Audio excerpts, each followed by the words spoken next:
বিভিন্ন মলে বা ক্যাফেতে হয়তো আপনারা এই ডোনাট নিশ্চয়ই খেয়েছেন। বাচ্চা থেকে বড় সবাইরা কিন্তু এটা বেশ খেতে ভালোই লাগে, বাট বাইরে থেকে কিনতে গেলে যা দাম লাগে সেই একই দামে আপনারা বাড়িতে প্রায় 6 থেকে 7টা ডোনাট বানিয়ে নিতে পারবেন। আর বাড়িতে বানানোর প্রসেসটাও দেখবেন খুবই সহজ। তাহলে চলুন রেসিপিটা শুরু করা যাক। বাই দ্য ওয়ে, আমি শেফ অতনু, আপনারা দেখছেন অতনুর রান্নাঘর। আর আজকে আমাদের রেসিপি ডোনাটের। তাহলে ডোনাট বানানোর জন্য আমি সবার প্রথমে একটা বোল নিয়ে নিচ্ছি। এবার ডোনাট বানানোর জন্য যে মেজারমেন্টে আমি ইনগ্রিডিয়েন্টসগুলো ব্যবহার করব সেগুলো কিন্তু আপনারা এই একইভাবেই ব্যবহার করবেন। কম বেশি হলে কিন্তু ডোনাটটা দেখবেন পারফেক্ট হবে না। তাহলে ডোনাটের ডোটা বানানোর জন্য আমি এখানে নিয়ে নিচ্ছি 240 মিলি মিল্ক বা দুধ। তার মধ্যে যাবে গুঁড়ো চিনি 60 গ্রাম, নুন যাবে 4 গ্রাম বা হাফ চামচ, ইস্ট দিয়ে দিতে হবে 8 গ্রাম। আমি এখানে ইনস্ট্যান্ট ইস্ট ব্যবহার করলাম, আপনারা কিন্তু চেষ্টা করবেন ইনস্ট্যান্ট ইস্টই ব্যবহার করার। বাজারে অ্যাক্টিভ ড্রাই ইস্ট বা ফ্রেশ ইস্টও পাওয়া যায়, আমি আপনাদের সেগুলো রেকমেন্ড করছি না ব্যবহার করার জন্য। এই ইনস্ট্যান্ট ইস্ট দিয়ে করলে দেখবেন আপনারা সব থেকে সহজে এটা করে নিতে পারবেন এবং বেটার রেজাল্ট পাবেন। আর ইস্টের পরে আমি এখানে দিয়ে দেবো 2টো ডিম। আমি এখানে 2টো হোল এগই ব্যবহার করলাম। ব্যাস, এবারই সব কিছুকে আমি ভালো করে মিশিয়ে নেবো। আপনারা যদি ডিম ছাড়া বানাতে চান সেক্ষেত্রে আপনারা ডিমের জায়গায় কিন্তু টক দই ব্যবহার করতে পারেন 2 চা চামচ। এরপর চিনিটা যখনই দেখবেন এর সাথে ভালোভাবে মিক্স হয়ে গেছে তখন এখানে আপনারা ময়দাটা দিয়ে দিন। আর এটা ভালো করে মেশানো হয়ে গেলেই একটা ছাঁকনি নিয়ে আমি এখানে 600 গ্রাম ময়দা ভালো করে ছেঁকে ব্যবহার করব।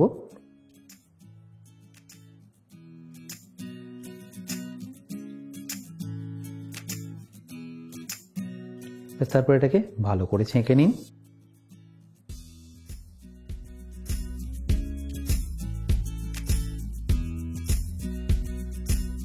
এবার এটাকে আপনাদের ভালো করে মেখে নিতে হবে।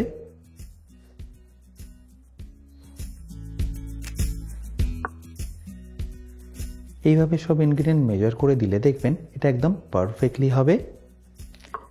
দেখতেই পাচ্ছেন ডোয়ের টেক্সচারটা কিরকম সফট আসছে। আর হালকা একটু মাখা হয়ে গেলেই দিয়ে দিন এর মধ্যে বাটার এখানে আপনাদের ব্যবহার করতে হবে 60 গ্রাম,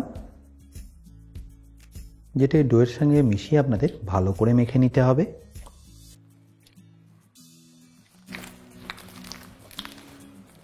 আশা করি টেক্সচারটা আপনারা নিশ্চয়ই বুঝতে পারছেন আপনাদের ঠিক কীরকম রাখতে হবে। এবার এটাকে ভালো করে মেখে নেওয়ার জন্য আমি এটাকে কিচেন টপের মধ্যে ট্রান্সফার করছি। এবার ঠিক আমি যেভাবে করছি সেইভাবে আপনারা করে নেবেন। ডান হাতের তালু দিয়ে আপনারা এইভাবে সামনে পুশ করবেন, আর বাঁ হাতের এই 4টে আঙুল দিয়ে আপনারা ডোটাকে এইভাবে পেছনের দিকে স্ট্রেস করবেন। আশা করি প্রসেসটা নিশ্চয়ই বুঝতে পারছেন। এবার একই প্রসেস আপনারা রিপিট করুন যতক্ষণ না ডোটা একদম স্মুথ হয়ে যাচ্ছে।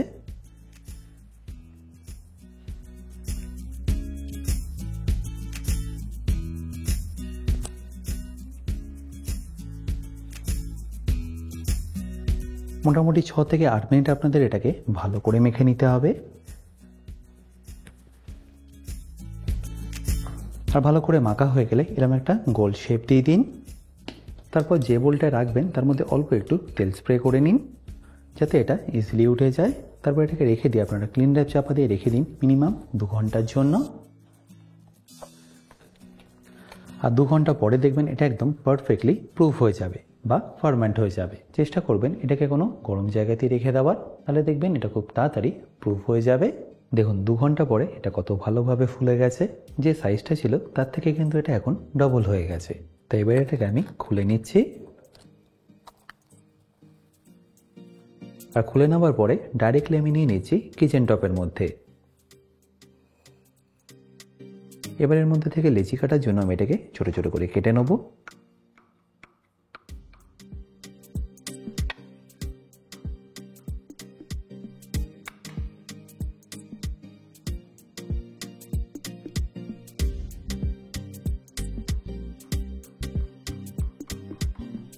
এবার এক একটাকে আমি ভালো করে গোল করে লেচি করে নেব ঠিক এইভাবে।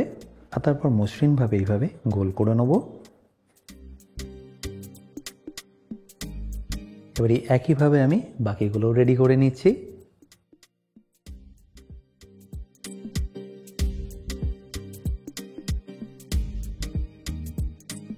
এবার এটাকে আপনাদের ডোনাটের মতো গোল গোল শেপ দিয়ে দিতে হবে।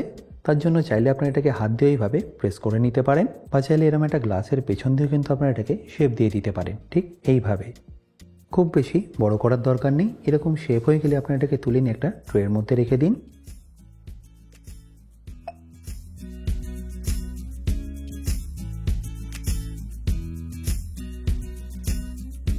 এবারে একইভাবে আমি বাকিগুলো রেডি করে নেব।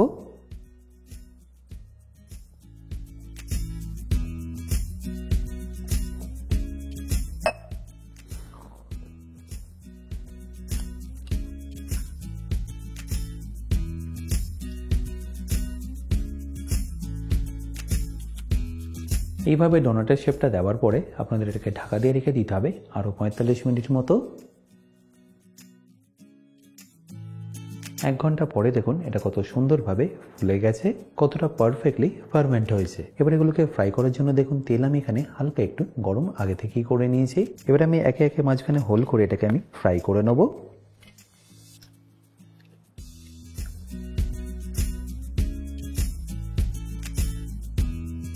আপনারা চাইলে এরকম কাটার দিয়ে এটাকে কেটে নিতে পারেন, আর যদি কাটার না থাকে এরকম বটল ক্যাপ দিয়েও কিন্তু আপনারা এটাকে ইজিলি কেটে নিতে পারবেন।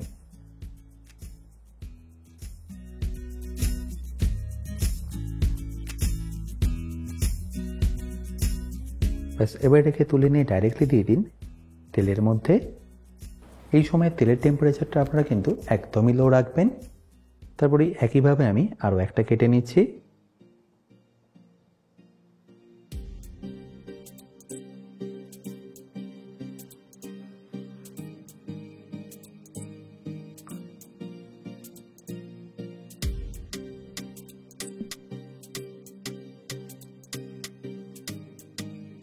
দেখতেই পাচ্ছেন ডোনাটগুলো কতটা পারফেক্টলি হয়েছে।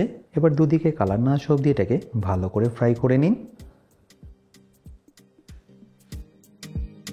এবার একটা দিকে কালার চলে আসলেই পাল্টে নিয়ে অপর দিকটা ওই একইভাবে কুক করে নিন। এটা যেহেতু আমি একটু পরে দিয়েছি তাই এটাকে আমি একটু পরেই পাল্টে দেবো।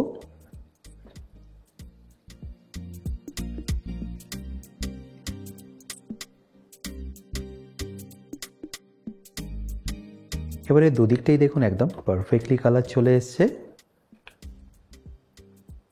ব্যাস, এবার এটাকে তুলে নিয়ে আমি রেখে দেবো একটা জালির মধ্যে, যাতে এর মধ্যে যে এক্সট্রা তেলটা আছে সেটা যেন ঝরে যায়।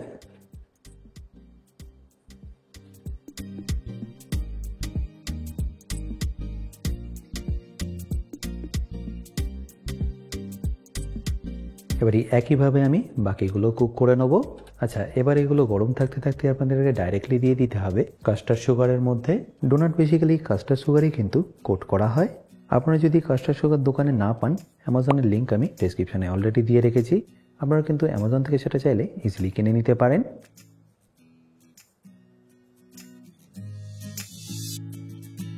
আর কাস্টার্ড সুগারে কোট করার পরে দেখুন লাগছে তো এটা দোকানের মতো।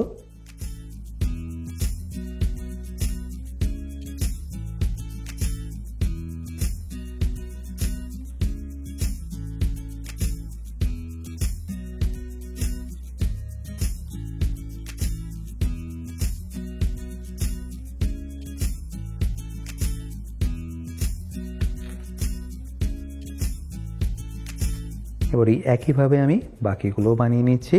আচ্ছা, এখানে বলে রাখি, আপনারা যারা এখনও আমার অতনু রান্নাঘরের অ্যাডভান্স কুকিং কোর্সটা নেননি তারা নিয়ে নিতে পারেন আমার নিজস্ব ওয়েবসাইট www.otonurannakar.com থেকে। এই কোর্সটা মেনলি রেস্টুরেন্ট স্টাইল খাবারের ওপর। রেস্টুরেন্টে কি গ্রেভি বা কি সস বানিয়ে রাখে যার জন্য আপনাদের 10 থেকে 15 মিনিটের মধ্যেই এই খাবারটা পরিবেশন করতে পারে, সেই সব কিছু আমি শিখেছি এই অ্যাডভান্স কুকিং কোর্সে। এই কোর্সের লিঙ্ক আমি যদিও ডিসক্রিপশন বক্সে দিয়ে রেখেছি, তাও বলে রাখি কিন্তু যদি আপনাদের কোনো রকম অসুবিধা হয় আমার সাথে এই হেল্পলাইনে যোগাযোগ করতে পারেন। আপনারা চাইলে এটাকে কিন্তু ওভেনেও কুক করে নিতে পারেন, আর তার জন্য আপনাদের টেম্পারেচার রাখতে হবে 180 ডিগ্রি সেন্টিগ্রেডে 12 মিনিট।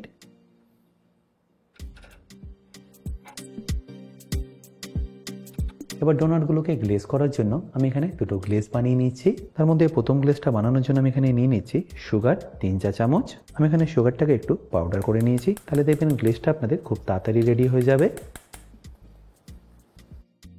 এবার এর মধ্যে দিয়ে দেবো 1.5 চা চামচ দুধ, আর তার সাথে 1/2 চা চামচ ভ্যানিলা এসেন্স। ব্যাস, তারপর এটাকে ভালো করে মিশিয়ে নিয়ে আপনাদের সুগার গ্লেজ কিন্তু পারফেক্টলি রেডি। আর যখনই দেখবেন টেক্সচারটা ঠিক এরকম চলে আসবে, তার মানে এটা এখন পারফেক্টলি রেডি। এবার চকলেট গ্লেজটা বানানোর জন্য আমি এখানে 2 কাপ সুগারকে ভালোভাবে ছেঁকে নিয়েছি। তার মধ্যে দিয়ে দিচ্ছি 1.5 চা চামচ দুধ। এবারের মধ্যে দিয়ে দেবো 1/2 কাপ কোকো পাউডার আর তার সাথে 1/2 চা চামচ ভ্যানিলা এসেন্স। এটাকে একবার ভালোভাবে মিশিয়ে নিন। আর এটা একবার ভালোভাবে মিক্স হয়ে গেলে আপনার চকলেট গ্লেজ কিন্তু পারফেক্টলি রেডি। আচ্ছা, এর মধ্যে আমি আপনাদের একটা করে ডোনাট ডিপ করেও দেখাচ্ছি।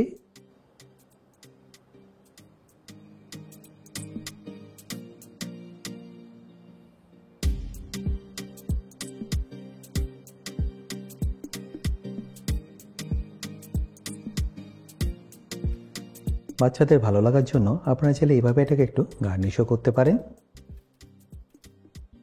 এবার এই একইভাবে আমি আপনাদের সুগার গ্লেজটাও করে দেখাচ্ছি।